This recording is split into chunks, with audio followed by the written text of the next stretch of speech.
Hi అండి అందరికీ good morning అండి. Welcome back to our channel SV vlogs in Telugu.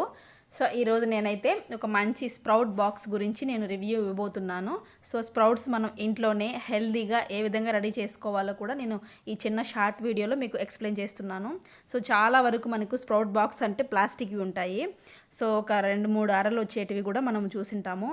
So అలా కాకుండా గాజు జారుతో మనకి స్ప్రౌట్ బాక్స్ అయితే మంచిగా వచ్చింది, చాలా బాగుంది. సో ఇదైతే నేను అమెజాన్ నుంచి తీసుకున్నాను.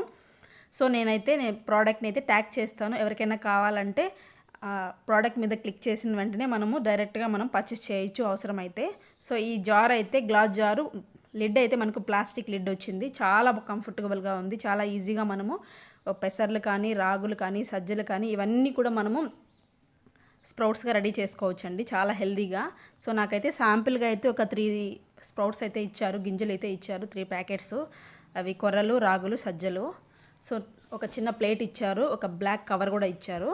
సో నెక్స్ట్ ఇక్కడ నేను ఆ గాజు జార్ని ఒక 2 టైమ్స్ క్లీన్ చేసి, సో 1 కప్పు వరకు పెసర్లు తీసుకొని ఒక నైట్ వరకు మొత్తం కూడా నేను సోక్ చేసి పెట్టాను. మంచిగా నానిన తర్వాత మరుసటి రోజు ఆ వాటర్ అంతా కూడా వంపేసుకొని ఒక 2 టైమ్స్ అలా క్లీన్ చేసుకొని, సో నేనైతే దానికి ఒక బ్యాగ్ లాగా ఇచ్చారు.